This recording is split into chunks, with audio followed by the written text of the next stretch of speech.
Hello, नमस्कार, जय हिंद साथियों। कैसे हैं आप सभी लोग? उम्मीद है आप सभी लोग बहुत अच्छे होंगे, स्वस्थ होंगे, मस्त होंगे। आप सभी लोग अपने पढ़ाई में अपने मेहनत कर रहे होंगे और अपने लक्ष्य को पाने की पूरी कोशिश करेंगे साथियों। हम आपके साथ हैं, पूरा हमारा परिवार आपके साथ है। तो आज के सेशन को हम स्टार्ट करते हैं साथी। पिछले सेशन में हम लोगों ने अधिकारों के नैतिक और आदर्शवादी सिद्धांतों पर बात की है, यानी कि अधिकारों का नैतिक और अनैतिक या आदर्शवादी सिद्धांत क्या है, इस पर हमारी बात हुई है। ठीक है, आज हमारा जो टॉपिक रहने वाला है, अधिकारों का समाज कल्याण सिद्धांत क्या है। अधिकारों का समाज कल्याण सिद्धांत हमारा क्या है, उस पर आज हम बात करेंगे।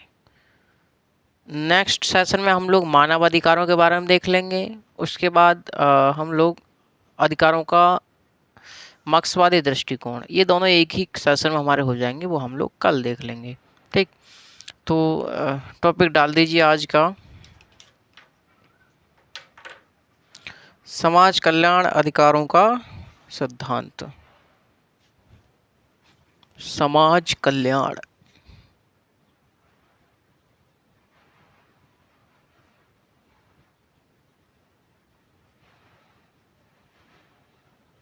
अधिकारों का सिद्धांत।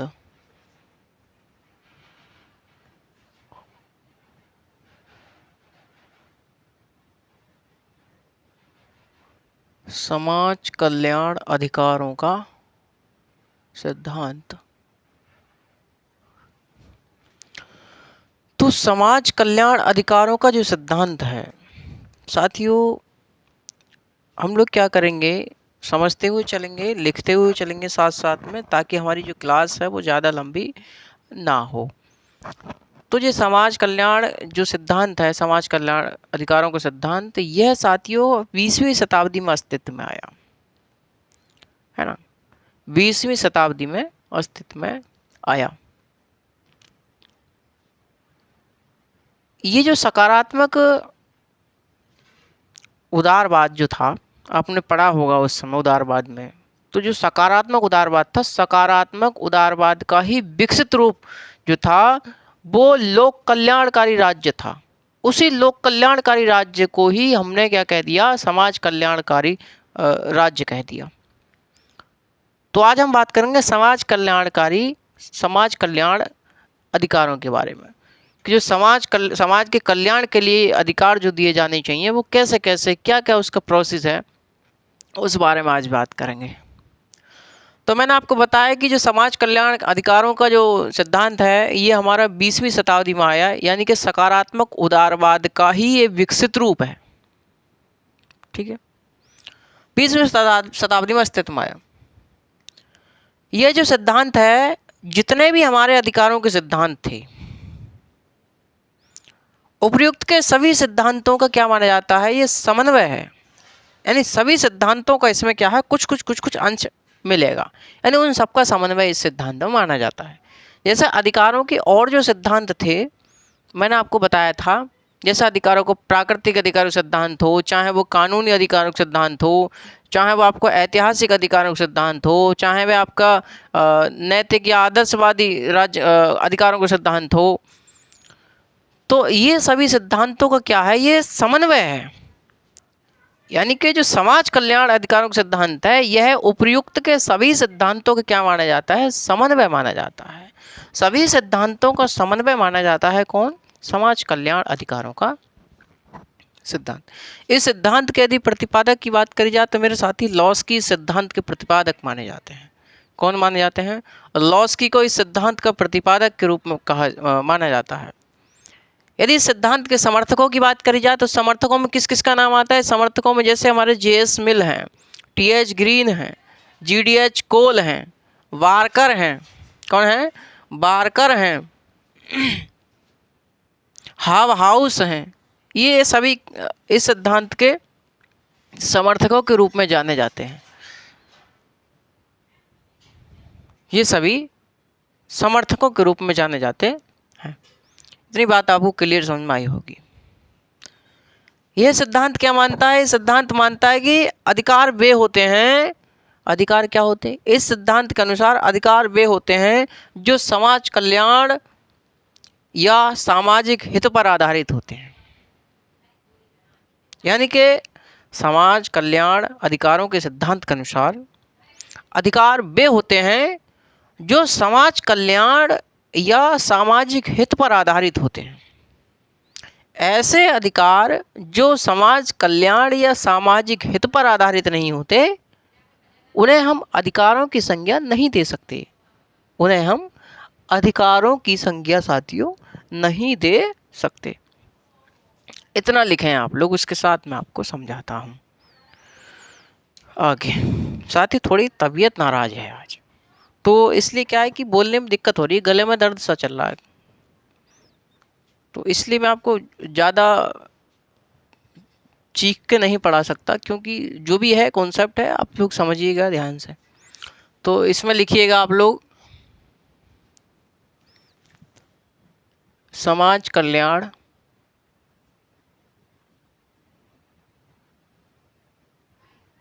अधिकारों का सिद्धांत।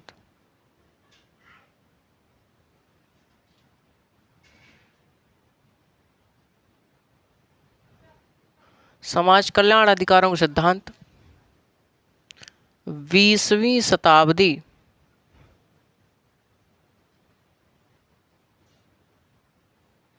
में अस्तित्व में आया।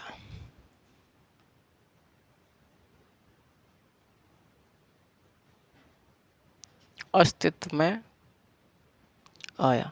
ये सिद्धांत कब अस्तित्व में आया? तो 20वीं शताब्दी में अस्तित्व में आया। ये जो सिद्धांत है हमारा, यह सिद्धांत उपर्युक्त के सभी सिद्धांतों का समन्वय है। लिखिए, यह सिद्धांत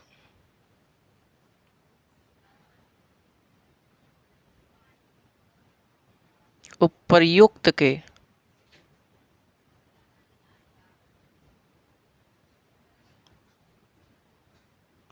सभी सिद्धांतों का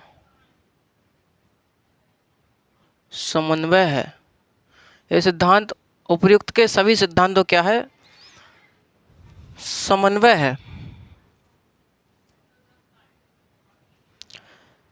यह उपयोगितावादियों की देन माना जाता है। यह सिद्धांत किसकी देन माना जाता है? उपयोगितावादियों की देन। यह उपयोगितावादियों की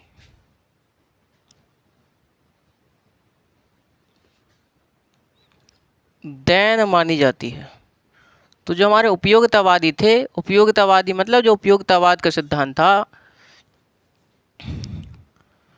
तो वेंथम का मैंने आपको बताया था, इसे कहा जाता है अधिकतम व्यक्तियों के अधिकतम सुख का सिद्धांत। तो ऐसे ही हमारे जो समाज कल्याण होता है, समाज कल्याण में भी अधिकतम व्यक्तियों का अधिकतम सुख की बात करी जाती है। तो यह जो उदारवादी ये जो वेंथम थे हमारे उपयोगितावादी, तो उपयोगितावादियों की देन कौन सा सिद्धांत माना जाता है? तो समाज कल्याण सिद्धांत, समाज कल्याण अधिकारों का सिद्धांत माना जाता है। इस सिद्धांत के यदि साथियों प्रतिपादक की बात करी जाए, यह यानी कि इस सिद्धांत के प्रतिपादक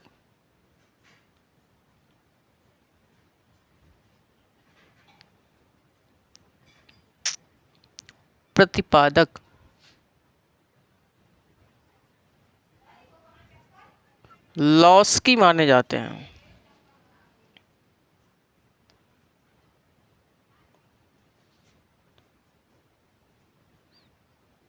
कौन माने जाते हैं? लॉस्की माने जाते हैं। J.S. मिल, J.S. मिल, T.H. Green, T.H. ग्रीन, हाव हाउस, G.D.H. कोल,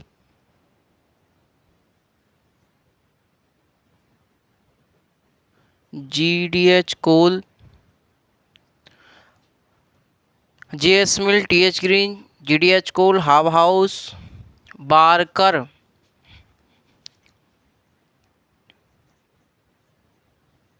बारकर, ये सभी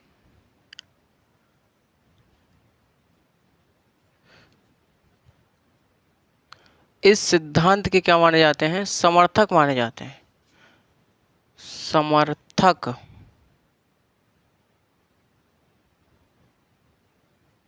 माने जाते हैं। तो ये सभी क्या माने जाते हैं? समर्थक माने जाते हैं। यह सिद्धांत क्या मानता है साथियों? सिद्धांत मानता है कि ऐसे अधिकार जो समाज कल्याण या सामाजिक हित पर आधारित नहीं होते, उन्हें अधिकार की संज्ञा नहीं दी जा सकती। लिखिए कि वे अधिकार जो वे अधिकार इस सिद्धांत के अनुसार, यहां से स्टार्ट करें, इस सिद्धांत के अनुसार, इस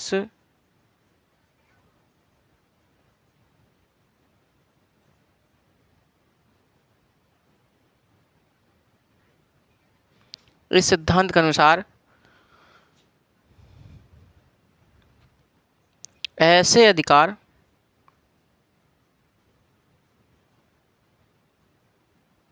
ऐसे अधिकार जो समाज कल्याण और समाज कल्याण या सामाजिक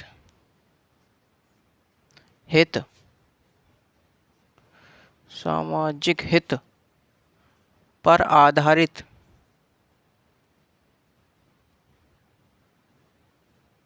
समाज कल्याण पर आधारित सामाजिक हित पर आधारित होते हैं,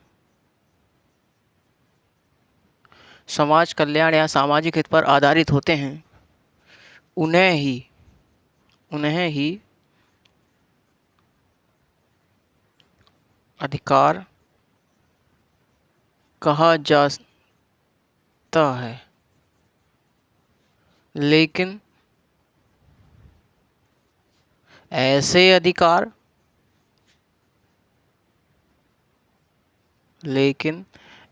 अधिकार जो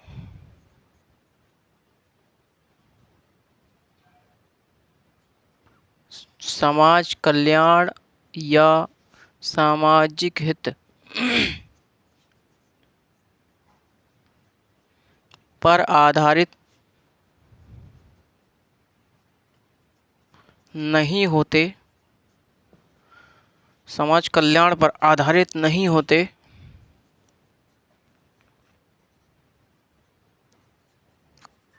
उन्हें अधिकारों की संज्ञा नहीं दी जा सकती।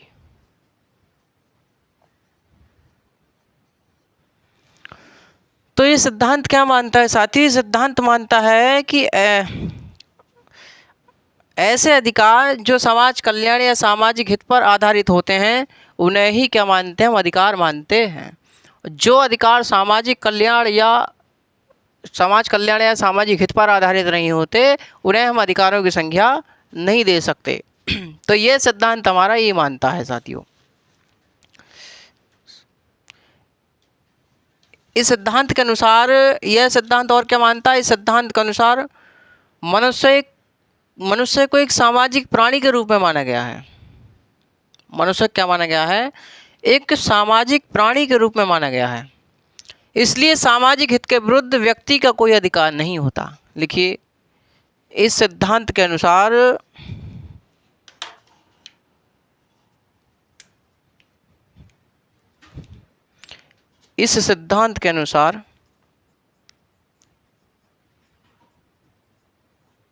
सिद्धांत के अनुसार व्यक्ति को एक सामाजिक प्राणी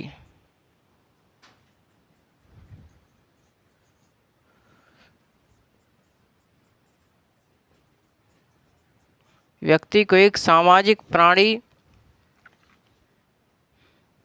माना गया है, इसलिए व्यक्ति का समाज के विरुद्ध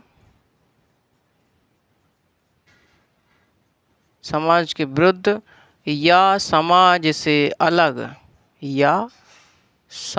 से अलग कोई अधिकार नहीं होता।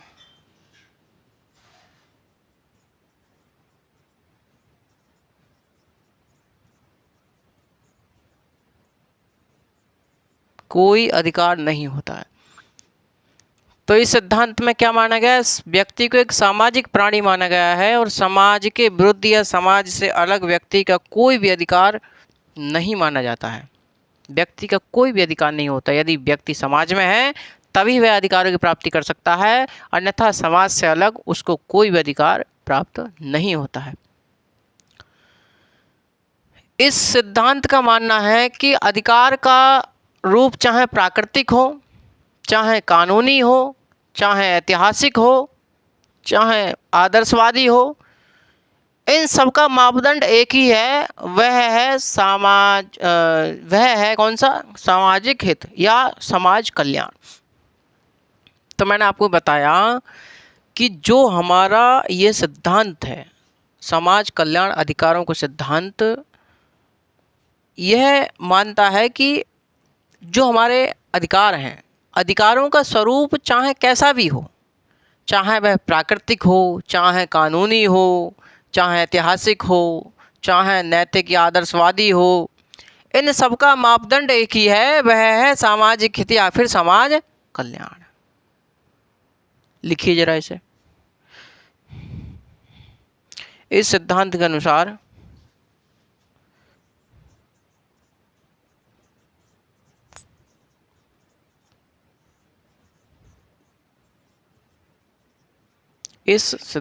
के अनुसार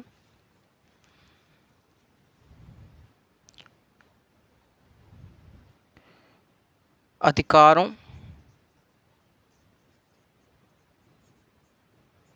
का स्वरूप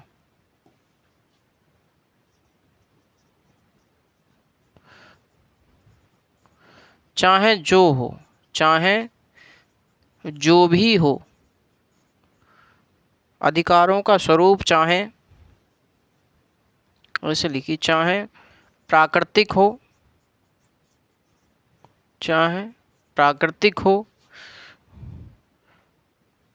कानूनी हो,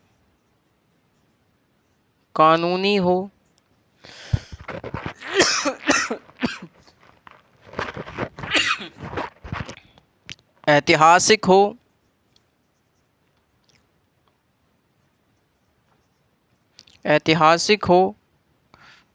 चाहे आदर्शवादी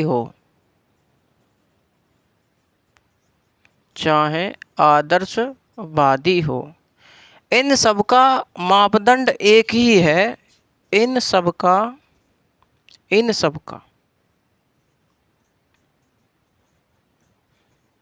मापदंड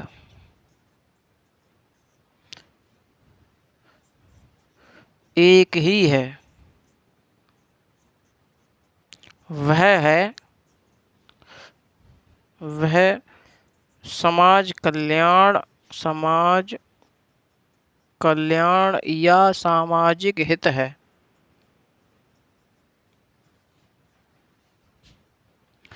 सामाजिक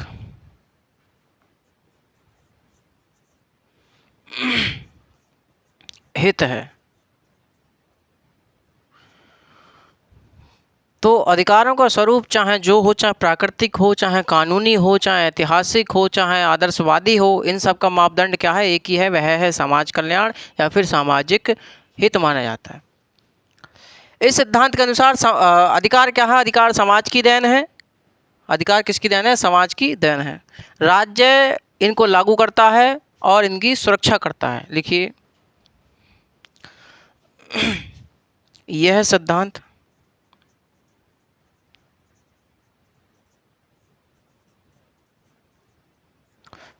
मानता है कि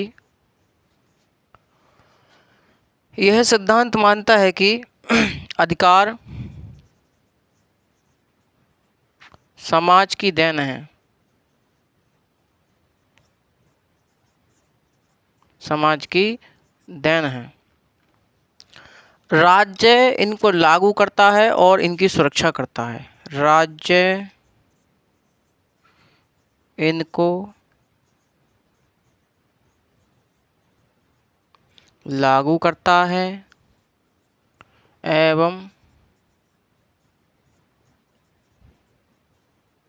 इनकी सुरक्षा करता है, एवं इनकी क्या करता है भैया, सुरक्षा करता है। ठीक है। एक हमारे जेएस मिल, जेएस मिल क्या कहते हैं, जेएस मिल कहते हैं कि व्यक्ति के विकास एवं समाज कल्याण में कोई मौलिक अंतर नहीं है। व्यक्ति के विकास में और समाज के कल्याण में, इन दोनों में कोई मौलिक अंतर नहीं है। दोनों एक ही सिक्के के दो पहलू हैं। दोनों क्या हैं, दोनों एक ही सिक्के के दो पहलू हैं। जेएस मिल कहते हैं, जेएस मिल ने क्या कहा साथी, जेएस मिल कहते हैं अपने कथन में कि व्यक्ति के विकास में और समाज कल्याण में, यानी कि पूरे समाज के विकास में कोई अंतर नहीं है। दोनों ही एक सिक्के के दो पहलू हैं। कहना ये चाहते हैं कि जब जैसे जैसे व्यक्ति का विकास होगा, व्यक्ति के विकास से समाज का विकास स्वतः हो जाएगा। कौन कहना चाह रहे हैं, तो हमारे जेएस मिल कहना चाह रहे हैं। जैसे मान चलिए आपकी नौकरी लगी, आप भाई साहब इंटर कॉलेज में टीचर बने, आप असिस्टेंट प्रोफेसर बने, तो आपके नौकरी से आपका व्यक्तित्व तो सुधरेगा ही सुधरेगा, आपका परिवार तो सुधरेगा ही सुधरेगा, लेकिन भाई साहब आपके पड़ोस के और सुधर जाएंगे कि देख ले फलाने के लड़का ने आई उसकी परीक्षा पास कर ली प्रोफेसर की, है ना, इंटर कॉलेज में टीचर बनेगा, तो उसे भी उचंग जगेगी, वो भी बनेगा कुछ ना कुछ। तो ऐसे दूसरे को देख कर दूसरे को देख कर दूसरे को देख कर क्या हो जाएगा, लोग जो है आगे बढ़ने लगेंगे। तो जैसे व्यक्ति का विकास होता है, व्यक्ति के विकास में और समाज कल्याण में कोई अंतर नहीं माना इन्होंने। यानी कि जब व्यक्ति का विकास होता है तो समाज का कल्याण, समाज का जो विकास है वो स्वतः हो जाता है। समझे, समझ रहे हैं मेरी बात आप? तो लिखिए जेएस मिल के अनुसार,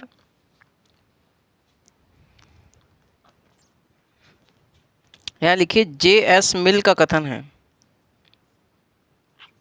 जेएस मिल का कथन है। क्या कथन है जेएस मिल का, लिखिए जेएस मिल ने व्यक्ति के विकास एवं समाज कल्याण, व्यक्ति के विकास एवं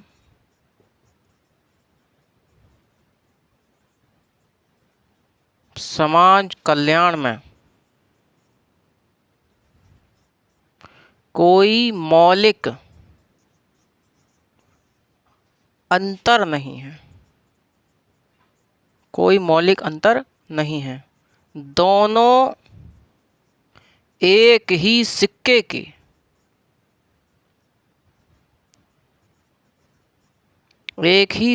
के दो पहलू हैं।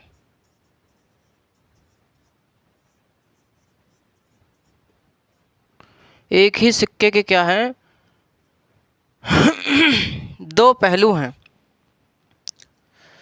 तो जेएस मिल ने साथियों व्यक्ति के विकास में, समाज कल्याण के विकास में कोई मौलिक अंतर नहीं बताया। उन्होंने कहा कि जैसे व्यक्ति का विकास होता है वैसे व्यक्ति का विकास होता चला जाएगा, तो समाज का विकास, समाज कल्याण स्वतः ही होता चला जाएगा। किसने कहा, तो ये हमारे जेएस मिल ने कहा। लॉस्की ने साथियों अपनी पुस्तक ग्रामर ऑफ पॉलिटिक्स में अधिकार की सर्वोच्च परिभाषा दी है। अधिकारों क्या दी है, सर्वोच्च व्याख्या की है, सर्वोच्च परिभाषा दी है। लॉस्की क्या कहते हैं, लॉस्की कहते हैं कि अधिकार वे सामाजिक जीवन की वे परिस्थितियां हैं जिनके अभाव में व्यक्ति अपने व्यक्तित्व का विकास नहीं कर सकता।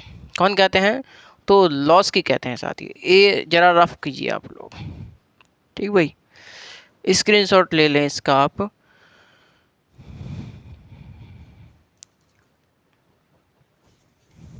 चलिए,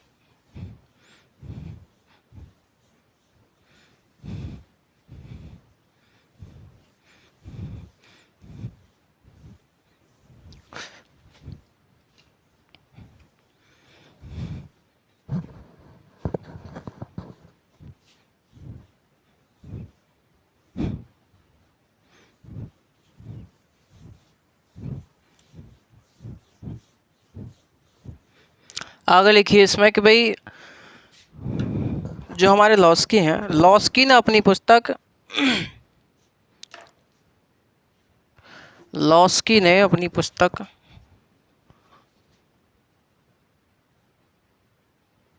लॉस्की ने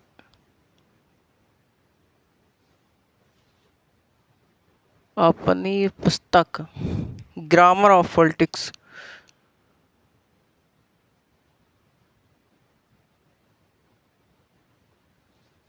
पॉलिटिक्स ग्रामर ऑफ पॉलिटिक्स में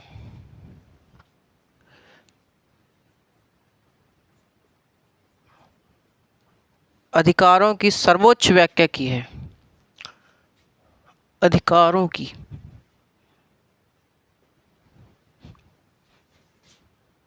सर्वोच्च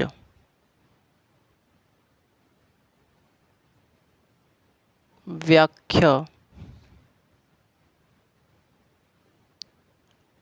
की है। देखिए, लॉस्की के अनुसार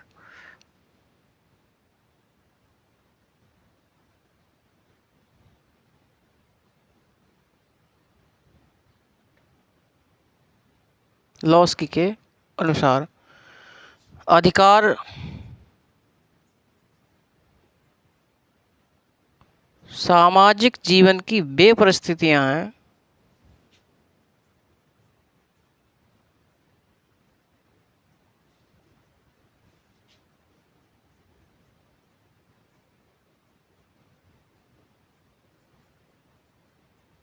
सामाजिक जीवन की वे परिस्थितियां हैं जिनके अभाव में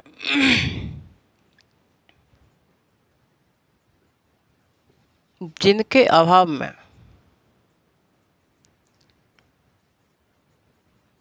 व्यक्ति अपने व्यक्तित्व का विकास नहीं कर सकता।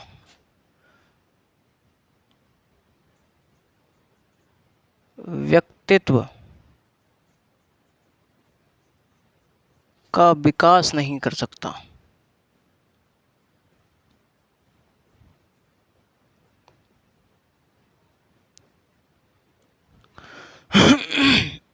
तो लॉस्की ने क्या कहा अधिकारों के बारे में? अधिकार सामाजिक जीवन की वे परिस्थितियां हैं जिनके अभाव में व्यक्ति अपने व्यक्तित्व का विकास नहीं कर सकता। यह अधिकारों की सर्वोच्च व्याख्या साथियों लॉस्की ने किस पुस्तक में की है? तो ग्रामर ऑफ पॉलिटिक्स पुस्तक में इन्होंने की है। ठीक है, इतनी बात आपको क्लियर समझ में आई होगी। जरा ये कथन उथन लिख लीजिए आप लोग। ये जो हमारे लॉस्की हैं, लॉस्की लिखते हैं, लॉस्की क्या कहते हैं कि ऐसे अधिकार जिन्हें सामाजिक मान्यता प्राप्त नहीं होती, ऐसे अधिकार जिन्हें सामाजिक मान्यता प्राप्त नहीं होती, वे बालू के ढेर के समान होते हैं। बालू मतलब जो मोटा रेत होता है उसके ढेर के समान होते हैं। तो लॉस्की क्या कहते हैं? लॉस्की ने कहा कि ऐसे अधिकार जिन्हें सामाजिक मान्यता प्राप्त नहीं होती वे बालू के ढेर के समान होते हैं। लिखिए, ऐसे अधिकार लॉस्की के अनुसार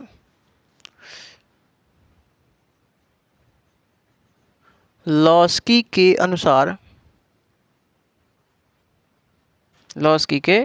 अनुसार ऐसे अधिकार जिन्हें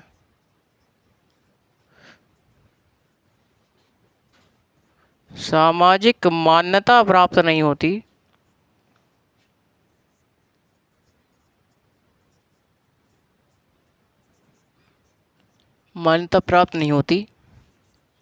वे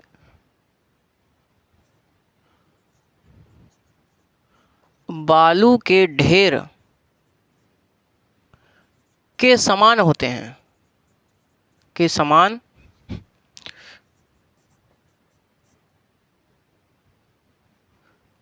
होते हैं। तो ऐसे अधिकार जिन्हें सामाजिक मान्यता प्राप्त नहीं होती वे क्या होते हैं, बालू के ढेर के समान होते हैं या फिर बालू के ढेर के समान माने जाते हैं। ये लॉस्की ने कहा साथी। लॉस्की आगे पुनः लिखते हैं, लॉस्की लिखते हैं कि लोक कल्याण के विरुद्ध मेरे कोई अधिकार नहीं है, यानी कि लोक कल्याण के विरुद्ध मेरे कोई अधिकार नहीं हो सकते। लॉस्की स्वयं को कहते हैं कि लोक कल्याण के विरुद्ध मेरे कोई अधिकार नहीं हो सकते, क्योंकि ऐसा करना मुझे उस कल्याण के विरुद्ध है, क्योंकि मुझे ऐसा करना उस कल्याण के विरुद्ध अधिकार देना है जिसमें मेरा कल्याण घनिष्ठ एवं अविच्छिन्न रूप से जुड़ा हुआ है। इसे लिखने का प्रयास कीजिए, क्योंकि क्या होता है कभी कथन पूछ लेता है फिर दिक्कत होती है। लिखिए आगे, लॉस्की के अनुसार एक और लिखें। लॉस्की आगे पुनः लिखते हैं, यही लिख लीजिए, लॉस्की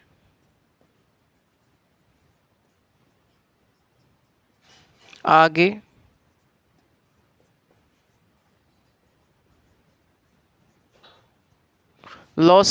पुनः लिखते हैं, ऐसे अधिकार जिन्हें सामाजिक मान्यता प्राप्त नहीं होती। लिखिए, ऐसे अधिकार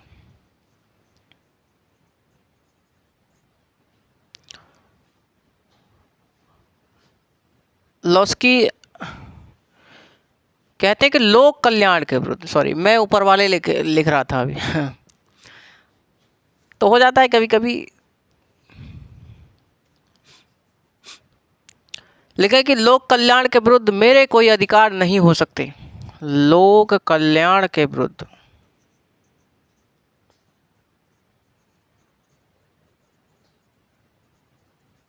मेरे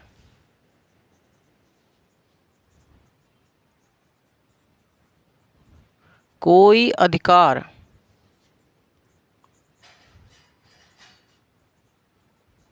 नहीं हो सकते, कि लोक कल्याण के विरुद्ध मेरे कोई अधिकार नहीं हो सकते, क्योंकि ऐसा करना मुझे उस कल्याण के विरुद्ध अधिकार देना है। लिखिए,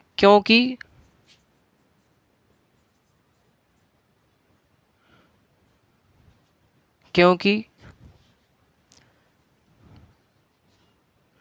ऐसा करना मुझे उस कल्याण के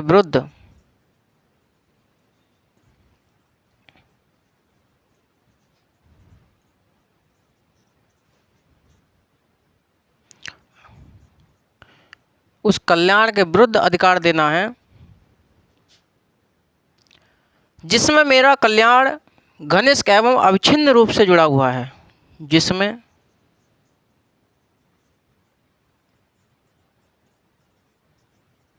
मेरा कल्याण घनिष्ठ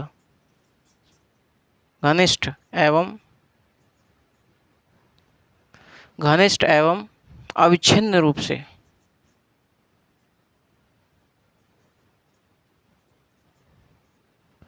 अविच्छिन्न रूप से जुड़ा हुआ है। अविच्छिन्न रूप से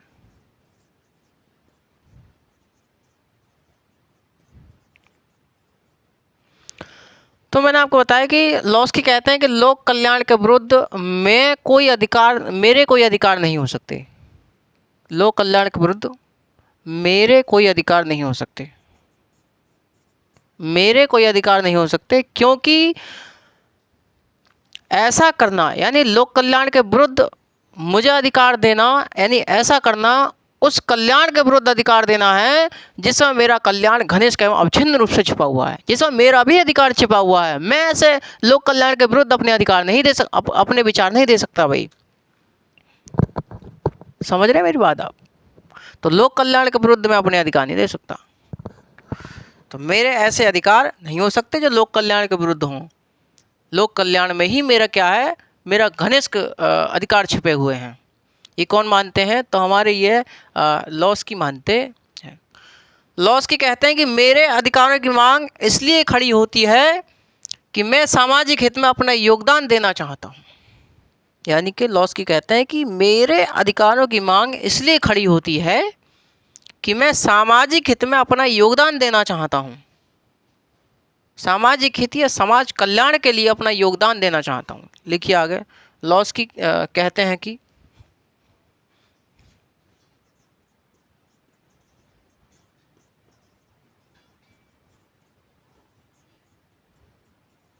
लॉस्की कहते हैं कि लॉस्की कहते हैं कि भाई मेरे अधिकारों की मांग इसलिए नहीं खड़ी होती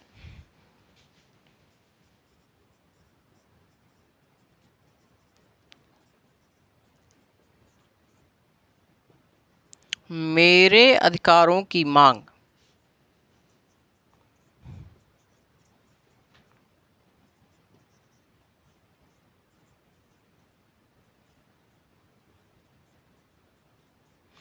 मेरे अधिकारों की मांग इसलिए नहीं खड़ी होती है कि मैं सामाजिक हित में अपना योगदान देना चाहता हूँ।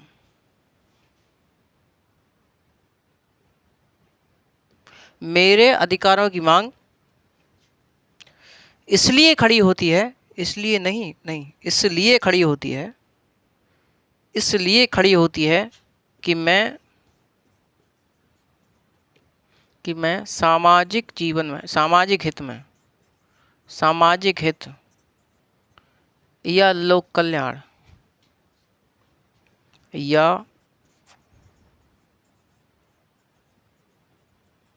लोक कल्याण में अपना योगदान देना चाहता।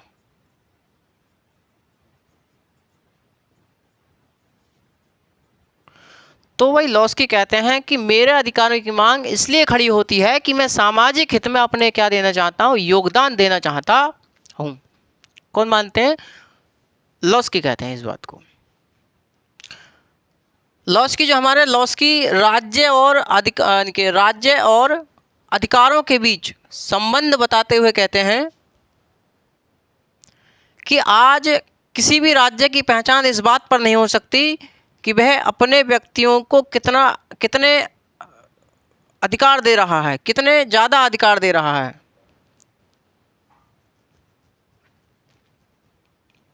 कि अपने नागरिकों को कितने ज़्यादा अधिकार दे रहा है या क्या क्या अधिकार दे रहा है, बल्कि इस बात पर उसकी पहचान की जाती है किसी भी राज्य की कि वह सामाजिक हित के लिए क्या क्या कार्य कर रहा है।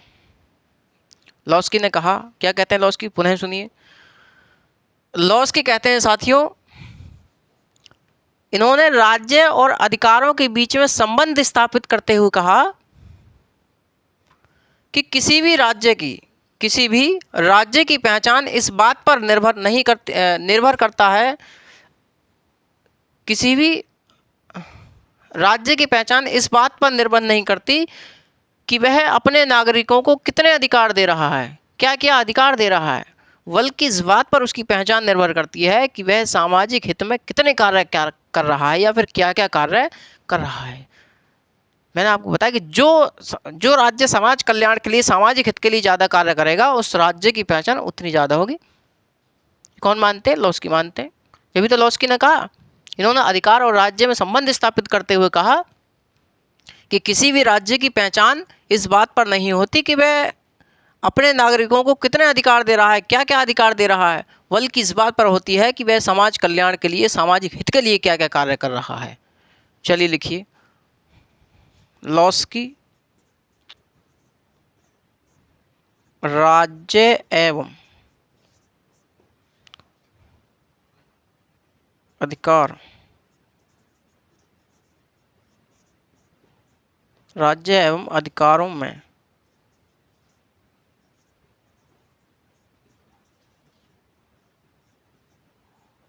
संबंध स्थापित करते हुए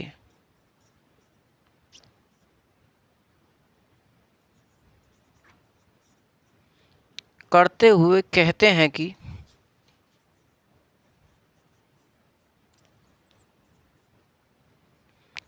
हैं कि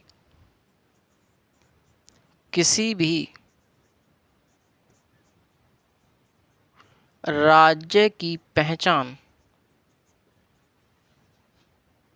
किसी भी राज्य की पहचान इस बात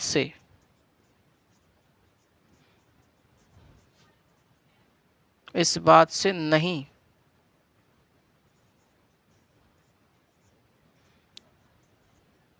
की जा सकती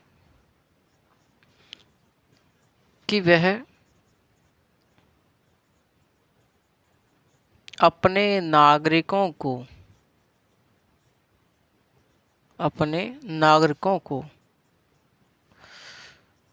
क्या क्या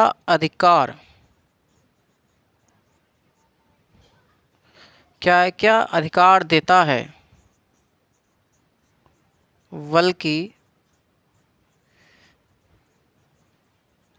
इस बात पर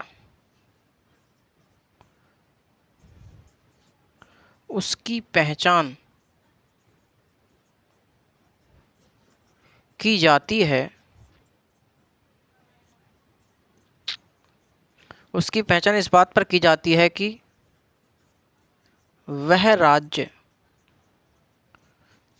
सामाजिक हित एवं समाज कल्याण के लिए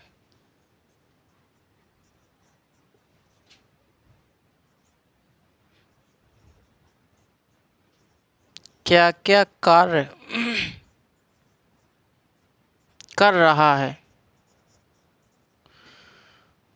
तो मैंने आपको बताया कि भाई लॉस्की कहते हैं किसी भी राज्य की पहचान इस बात से नहीं की जा सकती कि वह नागरिकों को क्या क्या अधिकार देता है, बल्कि इस बात से की जाती है कि वह सामाजिक हित या लोक कल्याण के लिए क्या क्या कार्य कर रहा है। लॉस्की ने साथ ही कुछ विशेष अधिकारों की भी बात की है। लॉस्की ने कुछ विशेष अधिकारों की भी बात की है। क्या बात की? जैसे भाषण एवं अभिव्यक्ति की स्वतंत्रता का अधिकार। ओ चलिए,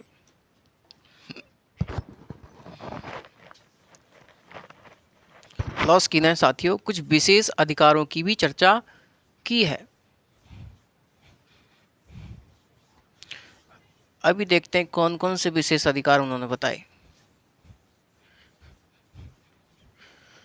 मेरे साथियों, आप लोग तैयारी करते रहें, मेहनत करते रहें, एक न एक दिन सफलता जरूर आपके कदम चूमेगी।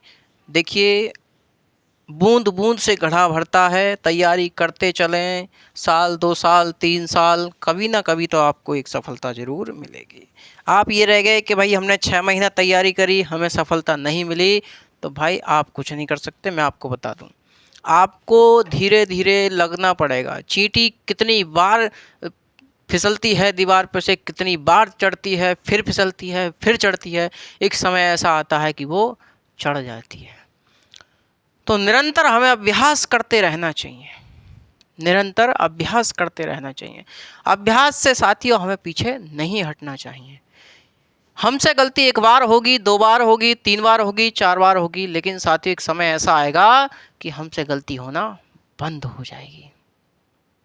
आपसे अभी प्रश्न नहीं लग रहे हैं, कोई दिक्कत नहीं है ना, लेकिन वो जो उम्मीद है कि मेरा पढ़ाने के बाद आपको प्रश्न जरूर लग जाएंगे, आपके जरूर आपको समझ में आएगा।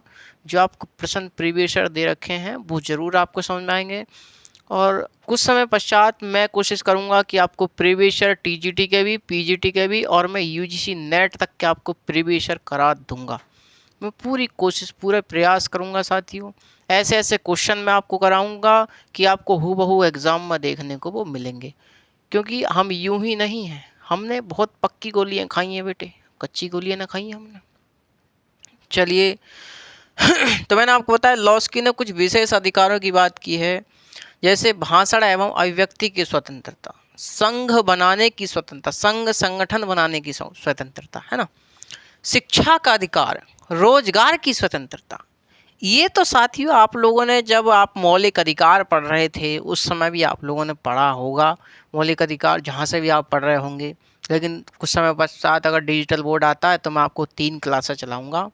एक कॉन्स्टिट्यूशन की चलेगी अपनी, एक राजनीतिक सिद्धांत, राजनीतिक विचारक, 3 की चलेंगी, 3 क्लासें डेली बेज।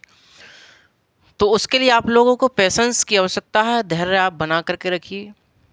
मैंने आपको बताया कि लॉस्की ने कुछ विशेष अधिकारों की चर्चा की, जैसे भाषण एवं अभिव्यक्ति की स्वतंत्रता। तो भाषण एवं अभिव्यक्ति की स्वतंत्रता का अधिकार आपने पढ़ा होगा किस आर्टिकल में है, तो article number 19 clause 1 sub clause A, यानी कि अनुच्छेद 19(1)(a) में है भाषण एवं अभिव्यक्ति की स्वतंत्रता का अधिकार। दूसरा आपको संघ बनाने की स्वतंत्रता आपको 19(1)(c) में है, संघ संगठन सहकारी समिति बनाने का जो अधिकार है। उसके बाद शिक्षा का अधिकार 21(a) है ना, आपको बताया होगा। रोजगार का अधिकार 19(1)(g), article number 19 clause 1 sub clause जी, है ना। आपको व्यापार व्यवसाय रोजगार की स्वतंत्रता है नहीं है, समझ रहे हैं साथियों। तो इससे संबंधित चलिए लिख लीजिए। लॉस्की ने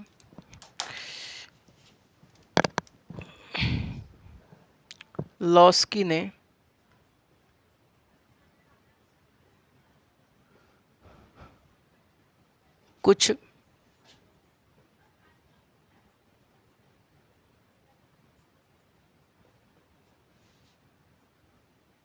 विशेष अधिकारों की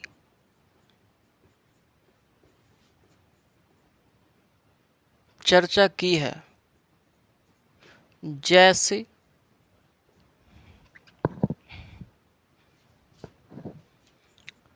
जैसे भाषण एवं अभिव्यक्ति,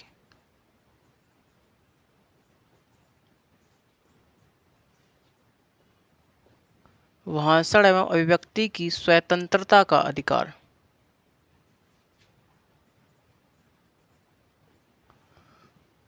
दूसरा संघ या संगठन बनाने का अधिकार।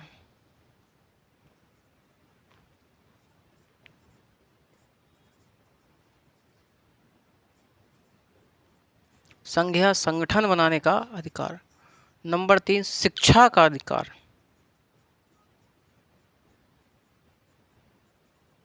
शिक्षा का अधिकार। रोजगार प्राप्त करने का अधिकार, प्राप्त करना या व्यापार व्यवसाय का अधिकार। ठीक, ये जो मैंने आपको बताया था ये कौन से अनुच्छेद में है संविधान में, या अगर संविधान की बात करी जाए साथियों तो भाषण एवं व्यक्ति की स्वतंत्रता जो है 19(1)(a) में है, 19 क्लॉज 1 सब क्लॉज ए। संघ संगठन बनाने का अधिकार है 19(1)(c) में है साथियों, ठीक है भाई। शिक्षा का अधिकार क्या है 21(a) में है, ठीक है। रोजगार प्राप्त करने का व्यवसाय की स्वतंत्रता 19(1)(g) में है सब क्लॉज जी, ठीक। तो ये लॉस्की ने क्या बताया, कुछ विशेष अधिकार बताए। इतनी बात आपको क्लियर समझ में आ गई होगी साथियों, ठीक है। यहाँ तक मुझे उम्मीद है आपको बिल्कुल क्लियर समझ में आ गया होगा। तो आप लोग चाहें तो एक बार पुनः आप इसका रिवीजन कर सकते हैं। जरा आपको मैं 2-4 मिनट में पुनः रिवीजन करा दूं, जो आपने लिखा है वो आपको सही से याद हो जाना चाहिए। साथियों थोड़ी आज मेरी तबीयत ख़राब है, इसलिए मैं आपको धीरे धीरे पढ़ा रहा हूँ, समझा रहा हूँ धीरे धीरे, क्योंकि आज मन नहीं है पढ़ाने का, लेकिन फिर भी क्लास ले रहा हूँ मैं आप लोगों के लिए। क्योंकि क्या होता है, मेंटली डिस्टर्ब हो जाता है व्यक्ति कभी कभी। तो कुछ ऐसी स्थिति है आज कि बिल्कुल भी मूड नहीं है पढ़ाने का। एक तो तबीयत भी डाउन है, कभी कभी क्या होता है दिमाग हट जाता है चीज़ों से। लेकिन चलिए आज हम पुनः आपको प्रयास करते हैं साथियों।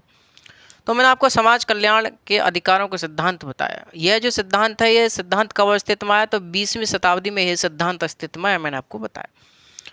यह जो सिद्धांत है यह सभी सिद्धांतों का, उपर्युक्त के सभी सिद्धांतों का क्या माना जाता है, समन्वय इसमें माना जाता है। चाहे वो प्राकृतिक अधिकारों सिद्धांत हो, चाहे कानूनी अधिकारों सिद्धांत हो, चाहे ऐतिहासिक अधिकारों सिद्धांत हो, चाहे नैतिक या आदर्शवादी अधिकारों सिद्धांत हो।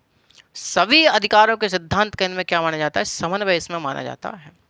यह सिद्धांत जो है उपयोगितावादियों की देन माना जाता है। किसकी देन माना जाता है, उपयोगितावादियों की देन माना जाता है। उपयोगितावादी मतलब जो बेंथम थे हमारे, वो कैसे माने जाते हैं, उपयोगितावादी माने जाते हैं। तो उपयोगितावाद मतलब मैंने आपको बताया कि अधिकतम लोगों के अधिकतम सुख की इसमें बात की जाती है, वैसे ही समाज कल्याण में भी इसमें वही बात की जाती है। तो उदारवाद इनकी उपयोगितावादियों की देन कौन माना जाता है, तो यही सिद्धांत माना जाता है, समाज कल्याण अधिकारों का सिद्धांत। अगला मैंने आपको बताया इस सिद्धांत के प्रतिपादक कौन है, तो लॉस्की सिद्धांत के प्रतिपादक माने जाते हैं। समर्थकों मैंने आपको बताया कि जैसा J.S. मिल है ना, J.S. मिल है, T.H. ग्रीन है, G.D.H. कोल हैं, हाव हाउस हैं, बार्कर हैं। तो इस सिद्धांत के कुछ ये समर्थक भी माने जाते हैं। यह सिद्धांत क्या मानता है, ये सिद्धांत मानता है कि अधिकार वे होते हैं जो समाज कल्याण या सामाजिक हित पर आधारित होते हैं। अधिकार क्या होते हैं, अधिकार वे होते हैं जो समाज कल्याण या सामाजिक हित पर आधारित होते हैं।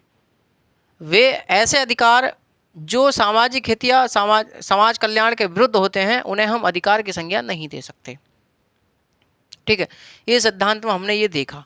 इस सिद्धांत के अनुसार यह सिद्धांत क्या मानता है, इस सिद्धांत साथियों व्यक्ति को सामाजिक प्राणी के रूप में मानता है, व्यक्ति को एक सामाजिक प्राणी के रूप में स्वीकार करता है और समाज के सामाजिक हित के विरुद्ध व्यक्ति का कोई भी इसमें अस्तित्व नहीं मानता, या फिर व्यक्ति के सामाजिक हित के विरुद्ध व्यक्ति का कोई भी अधिकार नहीं है। व्यक्ति यदि समाज में है तभी व्यक्ति को क्या मिलेगा, अधिकार मिलेगा। यदि व्यक्ति समाज के विरुद्ध है, समाज से अलग है, तो उसका कोई भी अधिकार नहीं दिया जाएगा।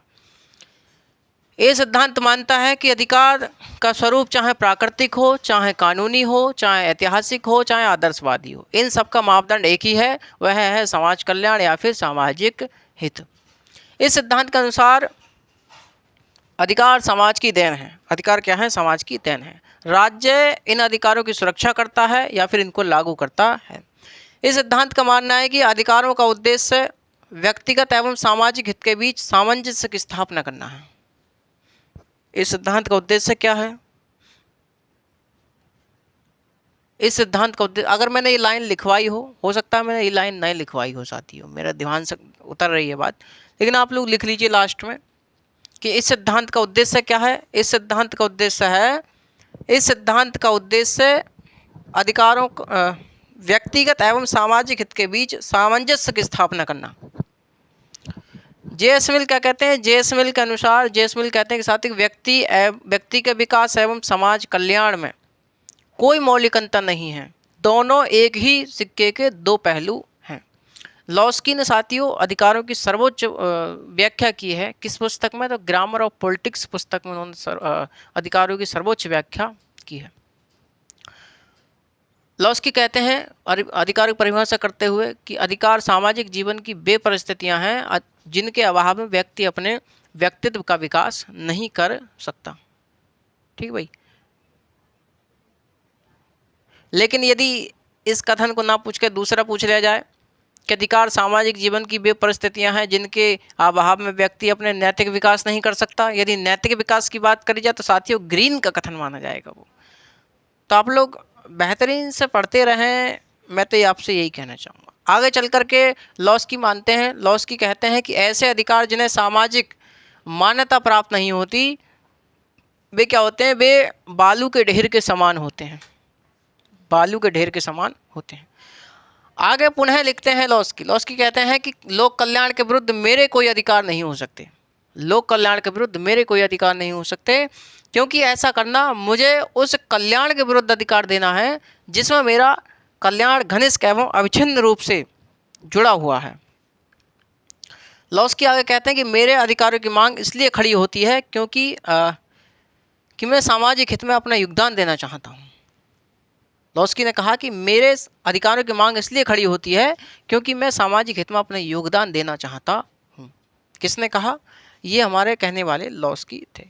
लॉस्की राज्य और अधिकारों के बीच संबंध स्थापित करते हुए कहते हैं कि किसी राज्य की पहचान इस बात से नहीं होती कि वह अपने नागरिकों को कितने ज़्यादा अधिकार या क्या क्या अधिकार देता है, बल्कि उसकी पहचान इस बात से होती है कि वह समाज कल्याण के लिए या सामाजिक हित के लिए क्या क्या कार्य कर रहा है। साथ ही मैंने आपको आगे बताया कि जो लॉस्की थे, लॉस्की ने हमारे कुछ विशेष अधिकारों की चर्चा की है, जैसे भाषण एवं अभिव्यक्ति की स्वतंत्रता, संघ संगठन बनाने की स्वतंत्रता का अधिकार, रोजगार का अधिकार, शिक्षा का अधिकार, ये सभी जो लॉस्की ने हमारे कुछ विशेष अधिकारों की बात की है। तो ये थे साथी हमारे समाज कल्याण अधिकारों का सिद्धांत।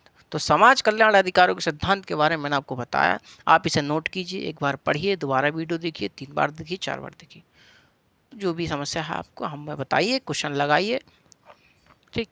तो मिलते हैं नेक्स्ट सेशन में साथियों। कल हम बात करेंगे मानव अधिकारों के सिद्धांत और मार्क्सवादी सिद्धांत, यानी कि अधिकारों पर मार्क्सवाद का दृष्टिकोण। चलिए, नमस्कार, जय हिंद, वंदे मातरम। खुश रहिए, जबरदस्त रहिए, मस्त रहिए।